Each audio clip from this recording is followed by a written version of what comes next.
हे प्रभु, हे जगदीश, अहम धनम न, मुझे धन नहीं चाहिए। जन्म न, मुझे जन भी नहीं चाहिए। सुंदरीम कविताम वा न कामये, सुंदरी कविता ये सब कुछ भी मैं नहीं चाहता। मम, मेरी जन्मनी जन्मनी, केवल यही प्रार्थना है कि जन्म जन्मांतर में, जन्म जन्मांतर मतलब मेरा मोक्ष हो जाए, मेरी मुक्ति हो जाए इसी जन्म में कोई आवश्यक नहीं है। मैं ये भी आपसे नहीं मांगता, है ना। जैसे भगवान गीता में कहते हैं कि सर्वधर्मान परित्यज्य मामेकं शरणं व्रज, सब धर्म को त्याग कर मेरे शरण में आओ, मैं तुमको पापों से मुक्त कर दूंगा, तुम मेरे धाम चले जाओगे, फिर वहां से नहीं आना पड़ता है।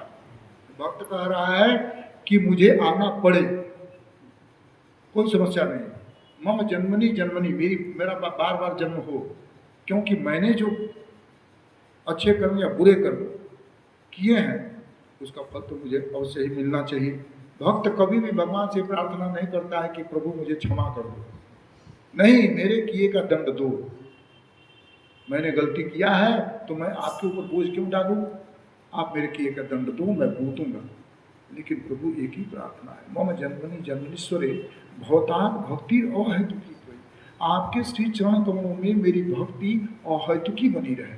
मैं आपकी भक्ति के बदले कभी भी भूल करके भी आपसे किसी चीज की याचना न करूं।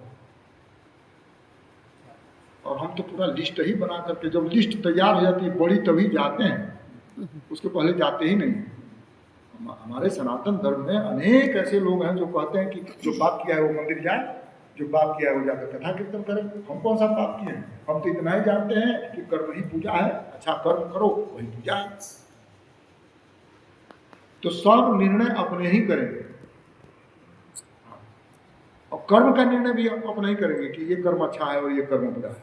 सास ससुर की कोई आवश्यकता नहीं है, किसी सदगुरु की आवश्यकता नहीं है, सब डिसीजन खुद ही ले लेंगे। और कोई साधु संत महात्मा से मिलेंगे तो उससे कहेंगे कि महात्मा जी मैं ऐसा ऐसा करता हूँ, ठीक करता हूँ ना, तो मुहर भी लगवाएंगे। ऐसी दशा है।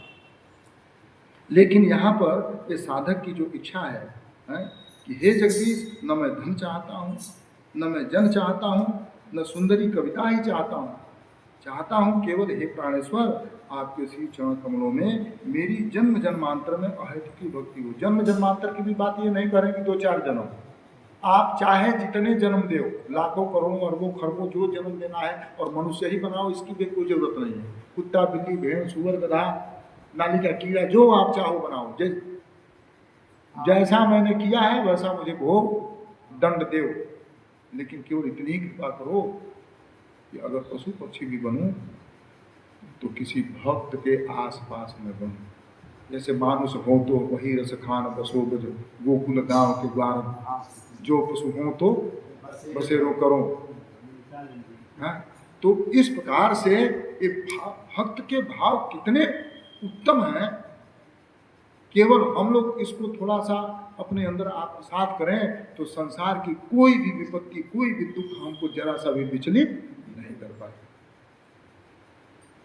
हम विचलित क्यों होते हैं? हम केवल इसीलिए विचलित होते हैं कि हम किसी आचार्य के अनुगत्य में नहीं हैं, उनके वाणी का अनुसरण नहीं कर रहे हैं, उनके हृदय के भाव को समझ नहीं पा रहे। जो लोगों ने भगवत प्राप्ति की है वो कितनी कठिनाई से भगवत प्राप्ति किए हैं, इसको हम नहीं समझ रहे हैं। हम तो समझते हैं कि 10 रुपया लेके जाएंगे, तब से रसगुल्ला के लिए दूध देंगे और लेके खा लेंगे। सब कुछ एक घड़ी याद हो, घड़ी याद हो, पहुंच जाएंगे भगवत धाम। नहीं हो सकता, नहीं होता। हमारे तो परम गुरुदेव कहते थे कि देखो एक ही प्रार्थना करना, राधा दास्यम राधा दास्यम राधा दास्यम ही केवलम। हे प्रभु मुझको राधा रानी की दासी बना दो, उसके अलावा मुझे कुछ नहीं चाहिए। आपके किसी वैकुंठ लोक में भी नहीं जाना है, किसी रूप का, किसी लीला का कोई दर्शन हमको नहीं करना। बस मुझको केवल चाहिए कि राधा रानी की मुझे किंकरी बनना है। और इसके लिए चाहे लाख जन्म लेना पड़े, चाहे करोड़ जन्म लेना पड़े, इसके पहले आप हमको इस मर्तलोक में डालते रहिए। लेकिन कोई समस्या नहीं। हम केवल राधा रानी की दासी बनना चाहते हैं। ये हमारे गौड़ीय धारा के जो हम लोग तिलक करके लगाते हैं ना, ये हमारे गौड़ीय संप्रदाय की उपासना पद्धति है ना, कि हमको राधा रानी की सेविका करो। सेविका बनकर करना क्या है, वहाँ जो राधा और कृष्ण आपस में मधुर मधुर जो वार्तालाप करते हैं, जो मधुर मधुर लीला के लिए करते हैं, उन सब का मैं अपनी आंखों से दर्शन करूंगी, और जहाँ जरूरत लगेगा वहाँ उनकी मैं सेवा शुश्रूषा करूंगी। ये भाव वंशाकल्पतरुभ्यश्च कृपा सिन्धुभ्यैव च पतितानां पावनेभ्यो वैष्णवेभ्यो नमो नमः। हरे कृष्ण कृष्ण कृष्ण हरे हरे, हरे राम राम राम राम हरे हरे। जय जय श्री सीताराम।